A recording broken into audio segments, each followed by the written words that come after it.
Welcome to Nanak classes. दोस्तों, Nanak classes के YouTube channel पे आपका स्वागत है। आज 27 अप्रैल 2021 और 27 अप्रैल 2021 के जितने भी most important Rajasthan current affairs के क्वेश्चन बनते हैं, आज हम उनका डिस्कस करेंगे। पूरा वीडियो ध्यान से देखना और लास्ट में मैं आपसे क्वेश्चन पूछूंगा जिनके जवाब आपको कमेंट बॉक्स में देना है। दोस्तों, वीडियो अच्छा लगे तो लाइक कर देना, शेयर कर देना अपने दोस्तों में। अगर आप चैनल पे नए हैं तो इसको सब्सक्राइब कर लेना और इसके पास लगे बेल आइकन के घंटे को दबा लेना ताकि जो भी वीडियो अपलोड हो आप तक उसका नोटिफिकेशन पहुंच गए। तो स्टार्ट करते हैं आज के बेहद खास टुडे मोस्ट इंपोर्टेंट क्वेश्चन। और पहला क्वेश्चन देखिए, सुप्रीम कोर्ट ने राजस्थान में किस पक्षी के संरक्षण के लिए अंडरग्राउंड विद्युत लाइनें बनाने के निर्देश दिए हैं? सख्त निर्देश। सुप्रीम कोर्ट यानी उच्चतम न्यायालय ने राजस्थान में किस पक्षी के संरक्षण के लिए अंडरग्राउंड विद्युत लाइनें बनाने के निर्देश दिए? तो वो है घोड़ावन पक्षी, जो हमारे राजस्थान का राज्य पक्षी है। तो घोड़ावन यानी ग्रेट इंडियन बस्टर्ड राजस्थान का राज्य पक्षी है। इसका वैज्ञानिक नाम है चोरोस्टिस नाइग्रिशिप। यह जैसलमेर के मरु उद्यान, जो जैसलमेर और बाड़मेर दोनों में फैला हुआ है, वहां दोनों में सोरसेन 12 व अजमेर के शोकलिया क्षेत्र में पाया जाता है। राष्ट्रीय मरु उद्यान डेजर्ट नेशनल पार्क को घोड़ावन की शरण स्थली कहा जाता है। जो जैसलमेर और बाड़मेर में है ना, डेजर्ट नेशनल पार्क, इसको घोड़ावन की शरण स्थली कहा जाता है। घोड़ावन को 1981 में राज्य पक्षी घोषित किया गया था। तो सुप्रीम कोर्ट ने इस पक्षी के संरक्षण के लिए क्या है कि अंडरग्राउंड रहने, क्योंकि ये लुप्त होने के कगार पर है, थोड़े बहुत ही बच्चे हैं। इन जो जगह मैंने बताई है, सोरसन, अजमेर और मरु उद्यान, यहाँ पे ही बस थोड़े बहुत है। और इनको जो लुप्त डाटा की जो IUCN की जो पुस्तक होती है उसमें डाला गया है। यानी इसको संरक्षण के लिए इतना प्रयास किया जा रहा है, फिर भी ये लुप्त होता ही जा रहा है। इसके लिए सुप्रीम कोर्ट ने एक बड़ा आदेश दे दिया कि इसके लिए अंडरग्राउंड जहां चाहिए है वहां पे अंडरग्राउंड विद्युत लाइनें हो, ताकि इन्हें नुकसान न पहुंचाए, क्योंकि घुड़ावन पक्षी को विद्युत लाइनें नुकसान पहुंचा रही है। अब इमेज में देख सकते हो आप, ये है घोड़ावन पक्षी। और घोड़ावन पक्षी के बारे में बता देता हूँ। संयुक्त राष्ट्र संघ की प्रवासी प्रजातियों के संरक्षण में भी इसको डाल दिया गया है। ये भी ध्यान रखना। घोड़ावन पक्षी, जिसको शर्मिला पक्षी और कई नाम इसके बहुत सारे जाने जाते हैं। इसकी खासियत मुर्ग प्रजाति का ये पक्षी है, घोड़ावन पक्षी है, और राजस्थान के कुछ क्षेत्रों में और पाकिस्तान के कुछ क्षेत्रों में ये पाया जाता है। तो इंपॉर्टेंट क्वेश्चन है। और सुप्रीम कोर्ट की बात आती है, सुप्रीम कोर्ट के अभी नए मुख्य न्यायाधीश बने हैं। सुप्रीम कोर्ट के मुख्य न्यायाधीश कौन बने हैं? इसका जवाब एन वी रमन नए 48वें मुख्य न्यायाधीश बन चुके हैं। इसके बारे में आपको याद रखना है। अगला क्वेश्चन देखिए, पोखरण पोखरण कहाँ पे है? जैसलमेर में। पोखरण फायरिंग रेंज में किस टैंक के एडवांस वर्जन का सफल परीक्षण किया गया है? पोखरण फायरिंग रेंज में किस टैंक के एडवांस वर्जन का मतलब क्या हुआ है? ये 2004 में बना था ये टैंक, लेकिन इसमें नई नई आधुनिक तकनीकें प्रयोग की जाती है, नए नए तरीके इसमें अपनाए जाते हैं, फिर इनका परीक्षण करके देखा जाता है कि वो कितना का काम करता है कि नहीं करता। इसके लिए सबसे ज्यादा उपयुक्त हमारी जगह होती है राजस्थान का जो पश्चिमी क्षेत्र है, बाड़मेर, बीकानेर, जैसलमेर और खास करके पोखरण फायरिंग रेंज में किस टैंक के एडवांस वर्जन का सफल परीक्षण किया गया? तो उत्तर हो जाएगा अर्जुन मारक फर्स्ट ए अल्फा। अर्जुन मारक फर्स्ट ए अल्फा। और किसने किया है? तो भारतीय सेना व DRDO ने मिलकर पोखरण फायरिंग रेंज जैसलमेर में अर्जुन मारक फर्स्ट अल्फा टैंक के एडवांस वर्जन का सफल परीक्षण किया। अब मैं तस्वीर दिखा देता हूं आपको इस अर्जुन मार्क ए अल्फा टैंक की। ये देखिए आपके सामने कितना खास भारत की शान, आन बान शान का प्रतीक अर्जुन टैंक, जो भारतीय सेना में 2004 में शामिल किया गया था। लेकिन इसमें नई नई तकनीकें प्रयोग की जाने लगी। अब तकनीकें देखो, एक तो जो माइनस बिछाई जाती है ना, जो माइनस लाइनें बिछाई जाती है उसको साफ करते हुए, माइनस लाइनों को साफ करते हुए यानी खत्म करते हुए आगे बढ़ सकता है। दूसरा, किसी टैंक का अटैक होता है, किसी टैंक का अगर कोई अटैक होता है, ग्रेनेड से अटैक होता है, और दूसरा कोई मिसाइल भी इस पर कोई प्रभाव नहीं छोड़ सकती। इतनी मजबूत और ताकतवर हमारी भारतीय सेना में इस अर्जुन टैंक को शामिल किया गया है, और नए नए वर्जन के अनुसार इनको परिवर्तित करके इनका परीक्षण किया जाता है। तो ये आपके सामने सुबह सुबह की चाय के प्याले के साथ मैंने अर्जुन टैंक हमारे भारत की शान को दिखा दिया। और कुछ दिन पहले ही इसी पोखरण फायरिंग रेंज से इसका नाग मिसाइल का परीक्षण भी किया गया था। क्वेश्चन देखिए, और PDF हमारे टेलीग्राम पर नानक क्लासेस स्टडी अड्डा ग्रुप में मिल जाती है। दोस्तों, टेलीग्राम ज्वाइन कीजिए, वीडियो की डिस्क्रिप्शन में लिंक है। टेलीग्राम में नानक क्लासेस स्टडी अड्डा ग्रुप बना हुआ है, क्योंकि इसमें फायदा एक तो पीडीएफ आपको मिलेगी, कोई भी वीडियो अपलोड होगा उसका लिंक मिलेगा और अन्य जानकारी भी इसमें प्राप्त हो जाती है। अगला क्वेश्चन देखिए, कुसुम योजना के बारे में सत्य कथन बताइए। बहुत ही खास योजना है, बहुत ही महत्वाकांक्षी योजना है, एग्जाम में पक्की आएगी। कुसुम योजना के बारे में सत्य कथन बताइए, स्टार लगा लो इस क्वेश्चन के। योजना की घोषणा 2018 के संघीय बजट में की गई। संघीय का मतलब केंद्र सरकार के बजट में की गई, बिल्कुल बात सही है। योजना के अंतर्गत किसान अपनी बंजर भूमि पर सौर ऊर्जा संयंत्र लगा सकते हैं, ये भी बात सही है। इसी के लिए तो है सरकार किसानों द्वारा उत्पादित अतिरिक्त सौर ऊर्जा खरीदेगी। देखो, किसान को जितनी सौर ऊर्जा की जरूरत है वो प्रयोग करेगा, अगर उसके पास बच जाती है तो सरकार उनसे खरीदेगी। कितनी बड़ी बात है, सरकार उनसे ये कुसुम योजना के तहत सौर ऊर्जा खरीदेगी, ये बहुत बड़ी बात है। तो सरकार को यानी किसानों को डबल फायदा होगा। तो उत्तर हो जाएगा उपयुक्त सभी। अब यहाँ देख सकते हो आप, इस योजना की घोषणा 19 फरवरी 2019 को की गई, यानी 2018-19 के बजट में की गई। लेकिन अब इसको अमल में लाया जा रहा है, इसलिए इंपॉर्टेंट है। राजस्थान के संदर्भ में इंपॉर्टेंट क्या है, देखो 19 फरवरी 2019 को इसकी घोषणा की गई, इसकी स्वीकृति 8 मार्च 2019 को दी गई।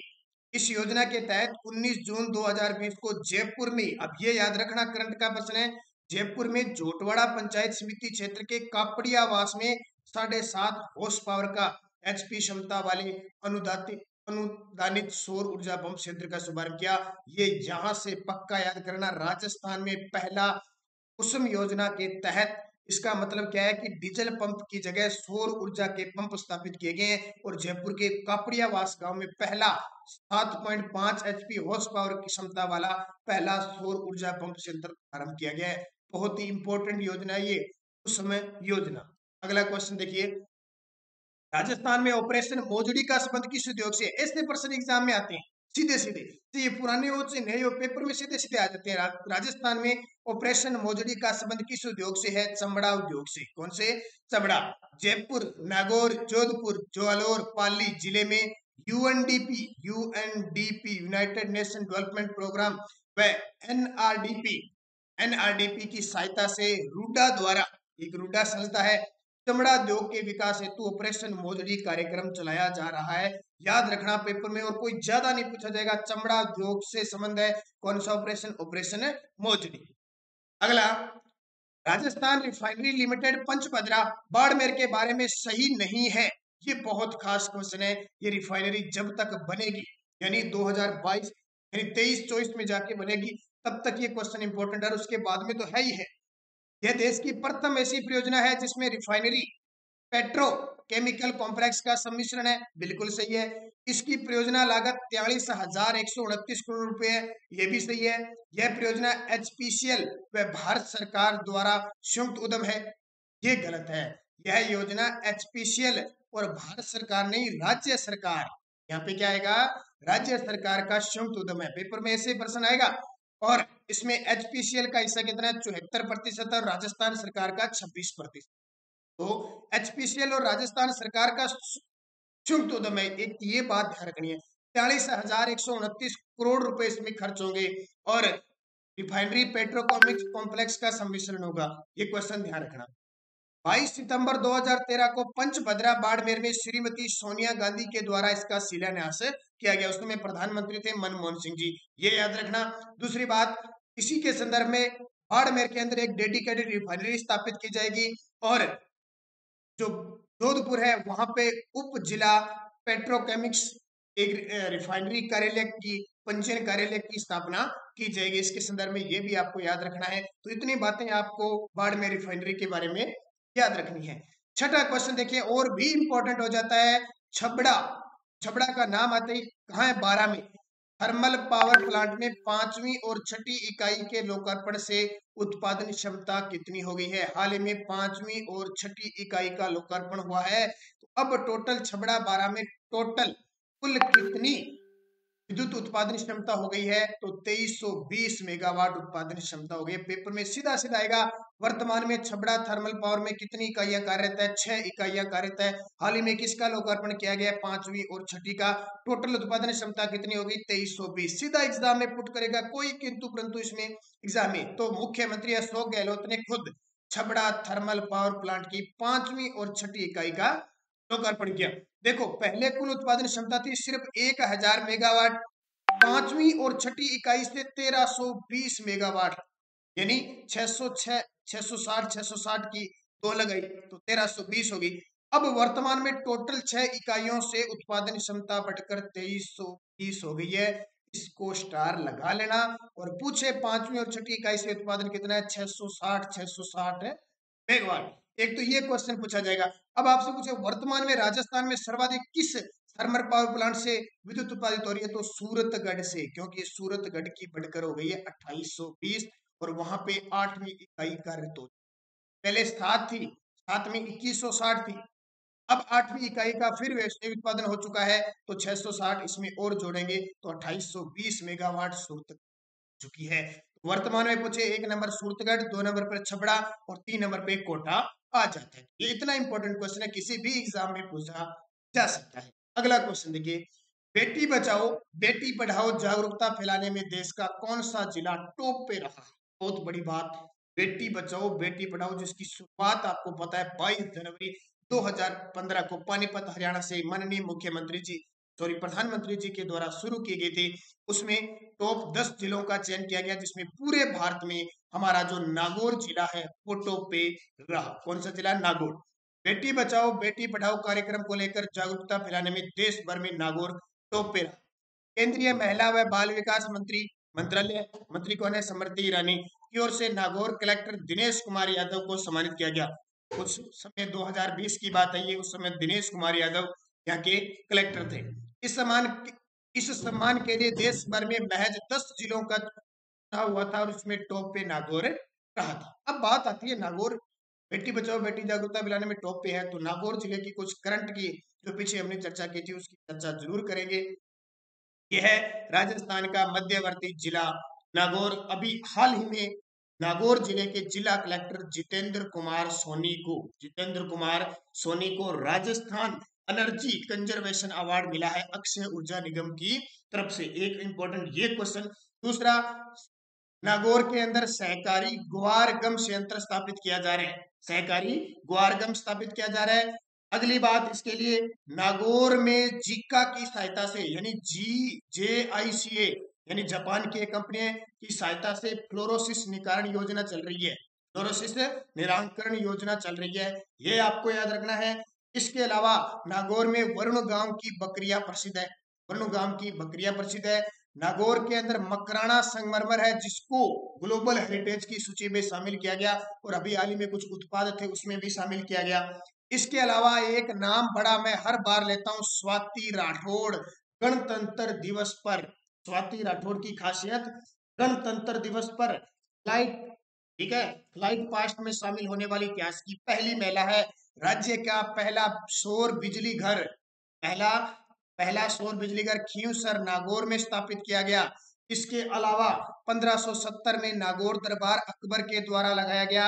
इसके अलावा ताजा और बात सुनो तो बजट 2021-22 में नागौर के कुचामन में उप जिला परिवहन कार्यालय खोलने की घोषणा की गई है, क्योंकि राउत भाटा चित्तौड़गढ़ चितारण पाली और कुचामन नागौर 3 में स्थापित की गई है। इसके अलावा और अगर हनुमान बेनीवाल RLP पार्टी के यहीं से सांसद है, ये याद रखना है आपको। तो इतनी बातें आपके लिए इंपॉर्टेंट होगी, यहाँ से एग्जाम में क्वेश्चन किसी भी प्रकार से पूछा जा सकता है, क्योंकि पिछले मैंने करंट की सारी चर्चा नागौर की कर दी है। अगला देखिए, इंस्टाग्राम पे भी आप मुझे फॉलो कर सकते हो, शिव कुमार 8094 इंस्टाग्राम पे फॉलो कर सकते हो और नानक क्लासेस नाम से भी आप मुझे फॉलो कर सकते हो। अब पिछले वीडियो के क्वेश्चन थे, राष्ट्रीय पंचायती राज दिवस पर दीनदयाल उपाध्याय पुरस्कार किस जिले को प्रदान किया गया था? उत्तर था कोटा जिले को प्रदान किया गया था। राव जोधा द्वारा जोधपुर शहर कब बसाया गया? 1459 में, 12 मई 1459 को जोधपुर शहर बसाया गया करणी माता के आशीर्वाद से। ये याद रखना इंपॉर्टेंट। दो क्वेश्चन बहुत सारे विद्यार्थियों ने शानदार तरीके से जवाब दिए थे, इसमें मनीषा बिश्नोई, स्वाति अग्रवाल, गायत्री रावत जी, महाराणा प्रताप नाम से एक शख्स है उन्होंने भी, और दिनेश पूनिया ने बेहतरीन जवाब दिया, राज गोला जी, राजेश गोयल जी, सुमनदीप कौर, रुकमा कुमारी, पूजा शर्मा, प्रवीता, बहुत सारे, सतपाल सिंह, बहुत सारे विद्यार्थियों ने बड़े शानदार तरीके से कमेंट में जवाब दिए थे। अब क्वेश्चन फॉर यू, रिको के स्वतंत्र निदेशक किसे नियुक्त किया गया है? रीको के स्वतंत्र निदेशक किसे नियुक्त किया गया है? राजीव महर्षि, प्रसादी लाल मीणा, सीताराम अग्रवाल, पुरुषोत्तम शर्मा। और एक गणेश्वर सभ्यता के खोजकर्ता कौन थे? गणेश्वर सभ्यता के खोजकर्ता कौन थे? अमलानंद घोष, अक्षय कीर्ति व्यास, दयाराम साहनी, डॉक्टर हना रेड्डी। सही जवाब आपको कमेंट में देने हैं। और एक अब है यस्टरडे डोज क्या थी? कल की। ख्वाजा मोइनुद्दीन चिश्ती के समय, ख्वाजा मोइनुद्दीन चिश्ती किस समय भारत आए थे? तो पृथ्वीराज तृतीय के समय 1192 में मोहम्मद गोरी के साथ आए थे। अच्छा, कल्ला जी की बुआ का नाम क्या था? मीराबाई था। हुमायूं का मकबरा स्थित है दिल्ली के अंदर स्थित है। उत्तर भारत का मैनचेस्टर किसे कहते हैं? कानपुर को। और वैसे भारत का मैनचेस्टर अहमदाबाद को, और दक्षिण भारत का कोयम्बटूर तमिलनाडु को। अमीर रासो ग्रंथ के लेखक जोधराज और सारंगधर, ध्यान रखना, एक सारंगधर थे और एक जोधराज थे, दोनों ने पुस्तक कौन सी लिखी थी? अमीर रासो लिखी थी। 5 क्वेश्चन बहुत शानदार, बहुत सारे विद्यार्थियों ने, जैसे गायत्री खटावत ने, प्रकाश कुमार ने, सुमनदीप कौर ने, अनीसा बिश्नोई ने, विजय शर्मा ने, काव्य जौहर ने, पिंकी साहू ने, वंश राठौड़ ने, रेवंत सिंह ने, महेंद्र कुमार, अनमोल शर्मा, सुमित जोशी, पुखराज पुनावत, प्रियंका मीना, राजगोला, इन्होंने बहुत शानदार तरीके से जवाब दिए। कुछ एक विद्यार्थी के जो मैंने कल कमेंट देखे, ममता जी खानवाली, सोनिया नरवालिया, रामदयाल मीना जी, स्वाति अग्रवाल जी, बद्री यादव जी, सुमित्रा जाटोलिया जी, बहुत शानदार आपके जवाब थे। अब नेक्स्ट रोज आपके लिए, पानीपत का प्रथम युद्ध कब हुआ और किसके बीच हुआ? ये मुझे कमेंट करके बताना। राजस्थान का शेक्सपियर किसे कहा जाता है? राजस्थान का शेक्सपियर किसे कहा जाता है? विश्व का प्रथम होम्योपैथिक विश्वविद्यालय किस जिले में स्थापित हुआ? अब ये क्वेश्चन जो सुबह शाम 8 बजे की राजस्थान जी के टेस्ट की क्लास देखता है वो सही कर देगा। मीणा जनजाति सर्वाधिक किस जिले में निवास करती है? और 2011 की जनगणना के अनुसार सर्वाधिक साक्षरता वाला जिला कौन सा है? 2011 की जनगणना के अनुसार सर्वाधिक साक्षरता वाला जिला कौन सा है? ये 5 क्वेश्चन आपके लिए हैं। वीडियो को जाते जाते लाइक करना, शेयर करना, अगर आप चैनल पे नए हैं तो इसको सब्सक्राइब कर लेना और बेल आइकन के घंटे को दबा लेना, ताकि जो भी वीडियो आज शाम 8 बजे और 9 बजे की क्लासे देखना न भूलें। धन्यवाद। जय हिंद, जय भारत।